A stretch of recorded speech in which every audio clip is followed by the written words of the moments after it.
انا انزلناہ فی لیلۃ القدر، اس میں قدر سے مراد کیا ہے؟ قدر کی رات۔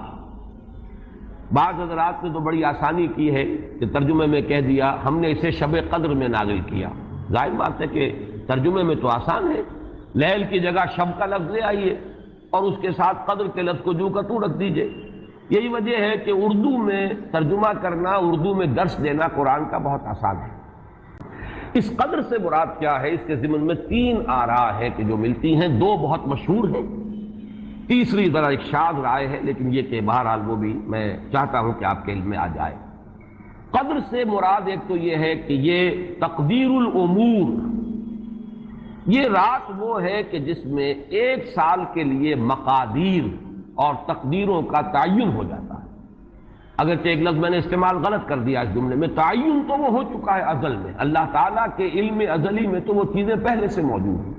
کب کس وقت کس شے کو ظہور پذیر ہونا ہے، کب کس وقت کس جگہ کون سا واقعہ ظاہر ہوگا، لیکن یہ ہے کہ وہ تو اللہ کا علم قدیم ہے، علم کی حد تک وہ علم قدیم ہے، وہ تو ہمیشہ سے شے جو ہے موجود ہے اللہ کے علم قدیم میں۔ لیکن یہ کہ ہر سال کا معلوم ہوتا ہے کہ جیسے ہمارے ہاں ایک مفہوم ہے، بجٹ سیشن ہے، سال بسال کچھ چیزیں معین کی جاتی ہیں، اس اعتبار سے ہر سال یہ ایک شب آتی ہے کہ جس میں اس سال سے متعلق امور فرشتوں کے حوالے کر دیے جاتے ہیں۔ اس اصل جو ہے ام الکتاب سے، یوں سمجھ لیجئے ام الکتاب، اب یہاں میں لفظ استعمال کر رہا ہوں، اللہ تعالیٰ کا علم قدیم، اللہ تعالیٰ کے علم قدیم میں جو چیزیں معین ہیں، جو آنے والے سال کے لیے جو حالات، حوادث، واقعات جو بھی ظہور پذیر ہونے ہیں، ان کے بارے میں اللہ کے جن فیصلوں کی تنفیذ ہونی ہے وہ حوالے کر دی جاتی ہیں فرشتوں کے کہ وہ ان کو تنفیذ کریں۔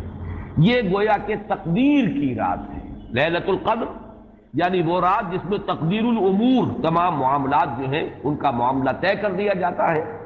اور اس کی تائید ہوتی ہے وہ سورہ دخان کی آیت سے فیہا یفرق کل امر حکیم،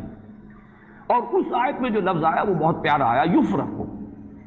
اس رات میں ہر بات جو پختہ ہے وہ جدا کر دی جاتی ہے۔ فرق کے معنی جدا کرنا، فرق علیحدہ کر دینا، فرق کے معنی ہے کسی شے کے ٹکڑے کر دینا، وہ فرق ہوگا۔ فرقوا دینہم، انہوں نے اپنے دین کے ٹکڑے کر دیے۔ کسی شے کو، کسی جز کو کل سے جدا کرنا، یہ فرق ہوگا۔ تو معلوم ہوا فیہا یفرق کل امر حکیم۔ میں آج سوچ رہا تھا تو انگریزی کا ایک لفظ بہترین ذہن میں آیا، ایشو ہو جانا، ایک شے ایشو کر دی جاتی۔ اب یہ آرڈرز ایشو ہو گئے، طے ہے علم قدیم میں، اللہ تعالیٰ کا وہ علم قدیم جو ازلی ہے اس میں تو وہ چیزیں ہیں، لیکن اس سال کے لیے وہ آرڈرز ایشو کر دیے گئے۔ فیہا یفرق کل امر حکیم امرا من عندنا، ہمارے پاس سے ان معاملات کا معاملہ جو ہے فیصلہ ہوتا ہے، کوئی اور طاقت نہیں ہے فیصلہ کرنے والی، وہ فیصلے ہمارے ہی ہیں، ہمارے ہی پاس سے وہ فیصلے جو ہیں صادر ہوتے ہیں۔ لیکن یہ کہ اس شب میں لیلہ مبارکہ اسے کہا گیا، انا انزلناہ فی لیلۃ مبارکۃ انا کنا منذرین فیہا یفرق کل امر حکیم امرا من عندنا انا کنا مرسلین، وہ ہمارے پاس سے وہ فیصلے جو ہیں وہ صادر ہو کر اور حوالے کر دیے جاتے ہیں۔ گویا کہ آپ جیسے کہتے ہیں آرڈر ایشو ہو گئے، آپ کے تبادلے کے یا آپ کی ترقی کا جو حکم ہے ایشو ہو گیا۔ تو یہ گویا کہ یہ ایک سال کا معاملہ، اور اس کے ساتھ ہی نوٹ کر لیجئے قرآن حکیم میں معلوم ہوتا ہے کہ اللہ تعالیٰ کے ہاں سے یہ فیصلے جو ہیں قضاء و قدر کے، اور جو بھی اللہ کے احکام ہیں ان کی تنفیذ، تدبیر امر، اس کے لیے بھی کئی لیولز معین ہیں۔ چنانچہ سورہ سجدہ میں جو فرمایا گیا ہے وہ تو یہ ہے کہ 1000 سال کا معاملہ طے ہو جاتا ہے۔ یدبر الامر من السماء الى الارض ثم يعرج الیہ فی یوم کان مقدارہ 1000 سنۃ مما تعدون، تمہاری تعداد اور تمہاری گنتی اور تمہارے حساب اور تمہاری تقویم سے جو 1000 سال بنتے ہیں، اللہ تعالیٰ کی تدبیر امر اس کے حساب سے ہوتی ہے، اور پھر اس کی تکمیل کے بعد پھر ملائکہ جو ہے اس کی جو رپورٹ ہے وہ لے کر اللہ تعالیٰ کے حضور میں حاضر ہوتے ہیں۔ یہ کہا جا سکتا ہے کہ جیسے ہم یہ سمجھتے ہیں کہ 7 آسمان ہیں، ان 7 آسمانوں کے ساتھ اللہ تعالیٰ کا یہ جو تدبیر امر کا معاملہ ہے کہ جو سمائے دنیا ہے اس پر وہ سالانہ ایشو ہو رہے ہوں احکام قضاء و قدر کے، اور وہی ہے کہ جو پھر اس سال کے دوران ان کی تنفیذ ہو جاتی ہے۔ اور اگر اس سے آگے 100 برس کی کوئی پلاننگ ہے تو وہ دوسرے کہیں آسمان پر ہو، اور اس سے اوپر اگر کوئی 1000 برس کی پلاننگ ہے تو وہ اس سے کہیں اوپر کے آسمان پر ہو، اور اگر اس سے اوپر 10,000 برس کی کوئی پلاننگ ہے تو اس سے اوپر کے آسمان پر ہو۔ یہ سارے معاملات عین ممکن ہیں۔ یہ عالم امر کی وہ باتیں ہیں جن کو صحیح طور پر سمجھنا ہم صرف اشارات کے حوالے سے کوئی دھندلا سا تصور قائم کر سکتے ہیں کہ قرآن ایک طرف یہ بھی کہہ رہا ہے یدبر الامر من السماء الى الارض ثم يعرج الیہ فی یوم کان مقدارہ 1000 سنۃ مما تعدون۔ سورہ معارج میں یہ بھی ہے تعرج الملائکۃ والروح الیہ فیہا، اس میں فی یوم کان مقدارہ 50,000 سنہ، 50,000 برس کا بھی ایک دن ہے اللہ کا۔ تو ہو سکتا ہے کہ ان تمام مختلف درجہ بدرجہ جو تدبیر امر کے فیصلے اللہ کی طرف سے حکمت الہی اور علم الہی سے جن چیزوں کا کہ ایشو ہو رہا ہو، جس کے کہ احکام صادر ہو رہے ہوں، وہ بھی درجہ بدرجہ ہو، اور یہ جو ہے سمائے دنیا پر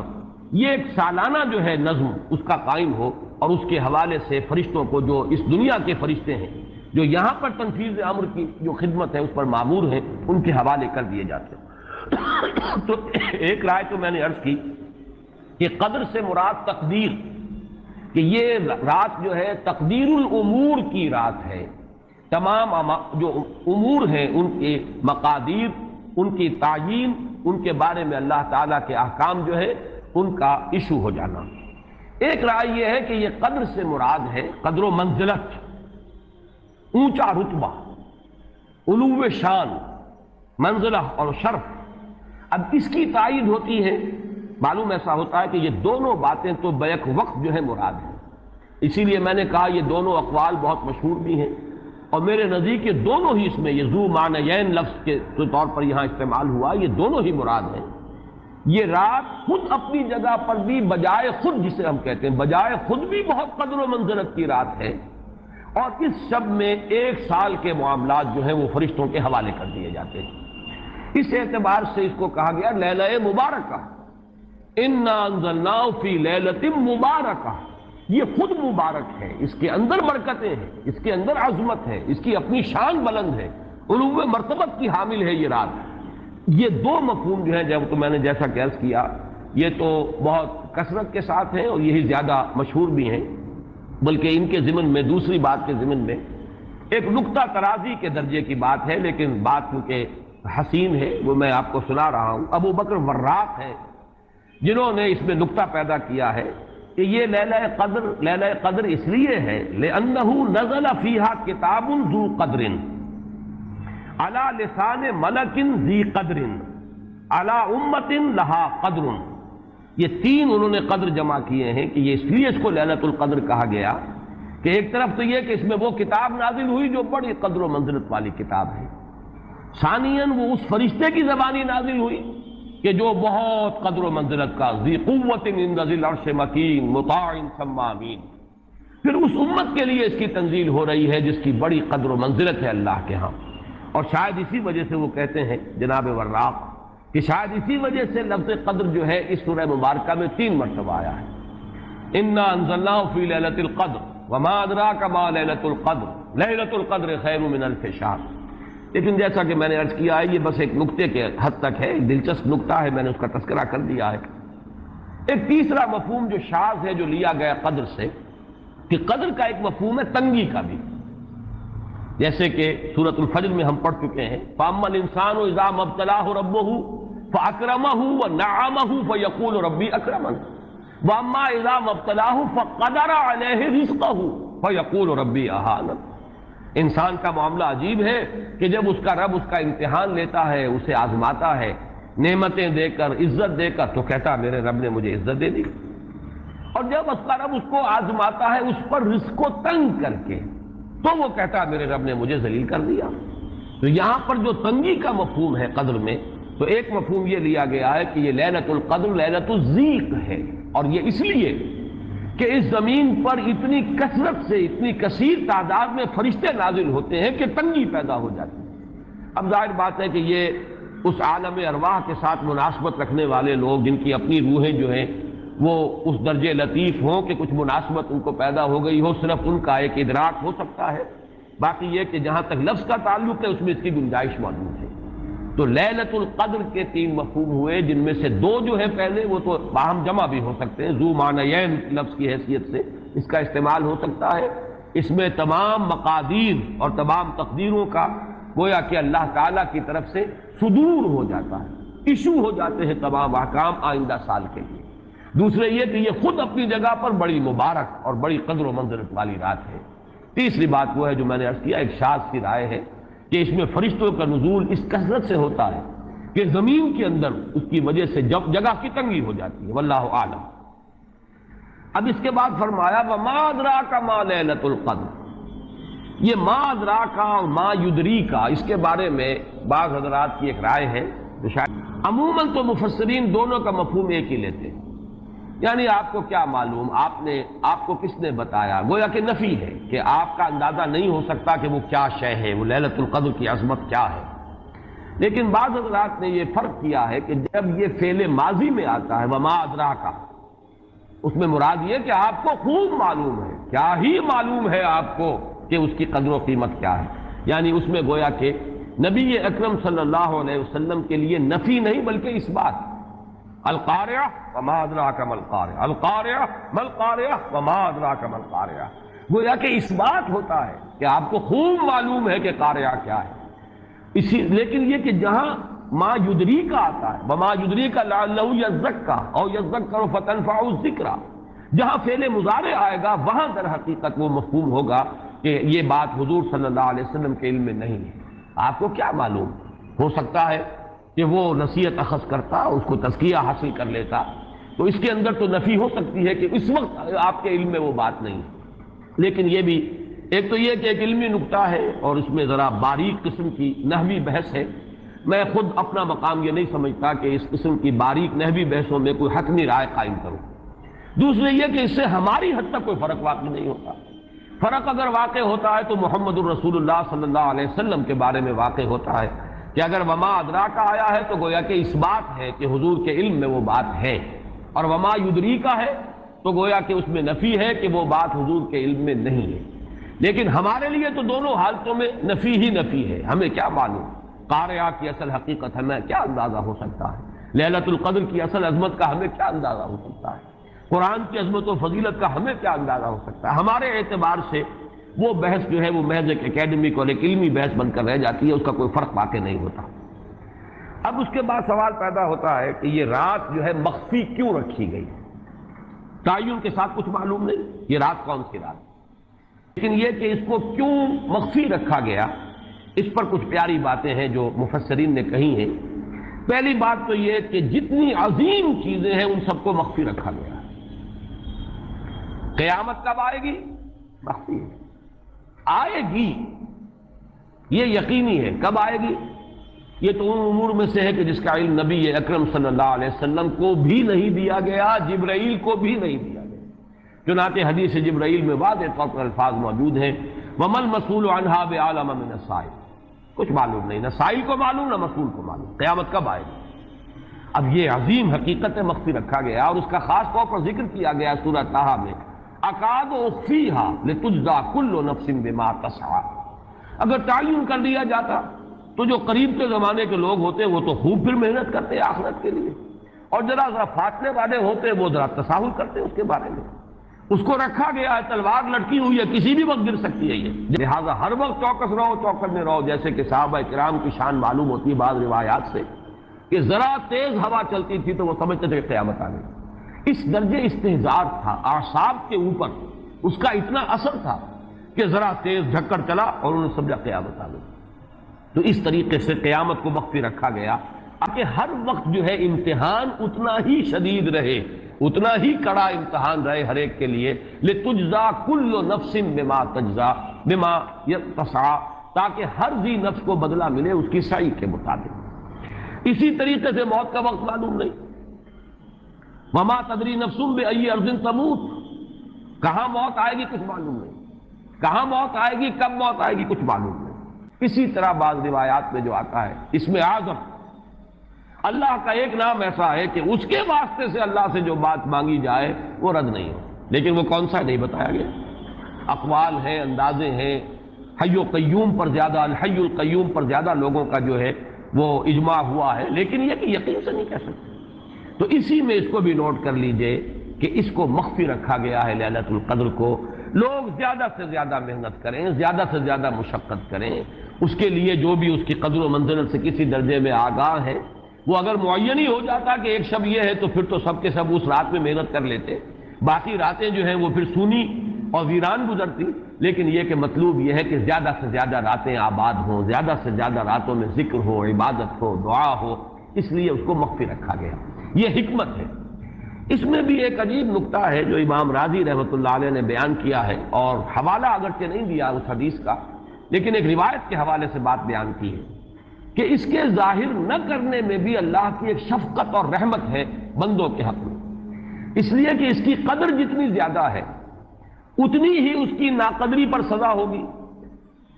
اگر معلوم ہو کہ یہ شب ہے اور اس کی ناقدری کوئی انسان کرے تو گویا کہ پھر وہ اتنا ہی زیادہ مورد عقاب اور مورد سزا بن جائے گا۔ لیلۃ القدر کے اخفاء میں یہ بات بھی ہے کہ اگر اس کو عیاں کر دیا جاتا، معین کر دیا جاتا، تو پھر جو لوگ اس سے غافل رہتے پھر وہ بہت سخت ناقدری کا ارتکاب کرتے اور بڑی سزا کے مستوجب ہو جاتے۔ اس کے ساتھ اس کا دن بھی اس عظمت میں شامل ہے یا نہیں؟ اس میں بھی اکثر مفسرین کا جواب یہ ہے کہ دن شامل ہے، اس لیے کہ قرآن مجید کا حساب کتاب، عرب کی تقویم، اس میں رات بول کر بھی دن رات مراد لیتے تھے اور یوم بول کر بھی دن رات مراد لیتے تھے۔ یوم بھی 24 گھنٹے کے مجموعے کا نام ہے، اور جب رات کا تذکرہ آتا ہے تو رات بھی در حقیقت دن اور رات کے 24 گھنٹوں پر اس کا جو ہے اطلاق کیا جاتا ہے۔ جو دن آتا ہے رات کے بعد وہ اس رات کے تابع ہے۔ اس اعتبار سے یہ عظمت جو ہے صرف شب کے ساتھ نہیں ہے، بلکہ یہ کہ اس کے بعد آنے والا دن جو ہے وہ بھی اسی عظمت کا حامل ہے۔ اس سے ایک بہت بڑا مسئلہ حل ہو جاتا ہے کہ جو اس دور میں خاص طور پر بہت سے لوگوں کے ذہنوں کو پریشان کر سکتا ہے، اور وہ یہ کہ جب کہ مکے میں یا عرب میں رات ہے تو امریکہ میں وہ دن ہے۔ وہ دن یا اگر وہ رات آئے گی تو ابھی اس کے کچھ 12 گھنٹے کے بعد وہاں پر رات آئے گی۔ اس اعتبار سے دن جو ہے وہ بھی جب شامل ہو گیا اس کے ساتھ تو معلوم ہوا کہ کرۂ ارضی کا کوئی حصہ بھی، کوئی نقطہ بھی اس برکت اور اس قدر و منزلت سے محروم نہیں رہے گا، اس لیے کہ دن کے رات کے ساتھ وہ دن جو ہے طبعاً شامل ہے۔ اب آئیے کہ یہ خیر من الف شہر، اس سے کیا مراد ہے؟ دو باتیں تو اس میں بالکل واضح ہیں۔ ایک تو اس اعتبار سے کہ اس میں جو عبادت کی جائے، استغفار کیا جائے، ذکر کیا جائے، اس کی قدر و منزلت، اس کے لیے ایک تعبیر ہے، جو انداز اسلوب بیان اختیار کیا گیا وہ یہ ہے، اس سے مراد وہ 1000 مہینے جو ہے گنتی کے 1000 مہینے نہیں ہیں۔ اس کو جن لوگوں نے حساب کر کے 83 برس اور کچھ مہینے نکالے ہوئے تو وہ در حقیقت یہ حساب کتاب نہیں ہوتا۔ عربی زبان میں کہیں 100، کہیں 70، کہیں 1000 یہ کثرت کی تعبیر کے لیے آتے ہیں۔ تو معلوم ہوا کہ بہت زیادہ اجر و ثواب ہے عبادت کا، دعا کی قبولیت کا بہت قوی امکان ہے اس شب مبارک میں، اور یہ کہ تقرب الی اللہ کے لیے انسان کوئی کوشاں ہو تو اس کی پیش رفت جو ہے اس شب میں جو ہے وہ بقیہ دنوں اور بقیہ راتوں کی نسبت سے بہت زیادہ ہوگی۔ تو لیلۃ القدر خیر من الف شہر تنزل الملائکۃ والروح فیہا باذن ربہم من کل امر، نازل ہوتے ہیں فرشتے اور الروح۔ اگرچہ الروح کے بارے میں اس کا مصداق کیا ہے بہت سے اقوال ہیں، لیکن یہاں پر اکثر و بیشتر مفسرین جو ہے متفق ہیں کہ یہاں مراد حضرت جبرائیل علیہ السلام۔ فرشتوں میں ان کے چونکہ ایک خاص مقام ہے، بہت اونچا ان کا مقام ہے، کہا جا سکتا ہے سید الملائکہ، تمام فرشتوں کے وہ سردار ہیں۔ یہی وجہ ہے کہ وہی ہے قرآن کے نازل کرنے والے۔ یہ عظیم اللہ کا پیغام جو ہے، نوع انسان را پیام آخری حامل او رحمت للعالمین، تو اس کے لانے والے بھی جو ہے وہ فرشتوں میں، جیسے کہ میں نے وہ آیات آپ کو اس سے پہلے بھی سنائی کہ انہ لقول رسول کریم ذی قوت عند ذی العرش مکین مطاع ثم امین۔ اب یہ ساری مدح جو ہو رہی ہے، تعریف ہو رہی ہے حضرت جبرائیل علیہ السلام کی، تو یہ گویا کہ عطف الخاص علی العام کی ایک مثال ہے۔ تمام ملائکہ، الملائکہ بہت سے ملائکہ، اور یہاں پہ اس سے اندازہ کیجئے کہ معلوم ہوتا ہے بہت کثیر تعداد میں ملائکہ ہیں جن کا نزول ہوتا ہے۔ وہ جو میں نے قدر کا ایک مفہوم بیان کیا گیا تھا کہ اتنے ملائکہ آتے ہیں کہ زمین پر جگہ نہیں رہتی، اور لیلۃ القدر سے مراد لیلۃ الضیق ہے کہ تنزل الملائکۃ والروح، نازل ہوتے ہیں فرشتے اور جبرائیل، بالخصوص حضرت جبرائیل علیہ الصلوۃ والسلام، فیہا اس شب میں، بِإِذْنِ رَبِّهِمْ مِنْ كُلِّ أَمْرٍ سلام، وہ اپنے رب کے اذن سے۔ اس میں گویا کہ وہ جڑ کاٹی جا رہی ہے، جیسا کہ میں نے بارہا بیان کیا ہے کہ ایمان بالملائکہ ہی بگڑ کر مشرکانہ نظام کی شکل اختیار کر لیتا ہے۔ یہ دیویوں اور دیوتاؤں کا تصور جو دنیا میں ہے، گاڈز اینڈ گاڈیسز، اور یہ جو بھی عربوں کے ہاں تھا آلہہ کا تصور، یہ در حقیقت فرشتوں کا تصور ہے جو بگڑ گیا۔ گویا کہ ملائکہ بالکلیہ اللہ کے اختیار میں، ان کا کوئی اختیار جو ہے اپنا نہیں ہے، اگرچہ بہت ملائکہ مقربین ہے، مقام بہت بلند ہے، نوری مخلوق ہے۔ الملائکۃ والروح فیہا بِإِذْنِ رَبِّهِمْ،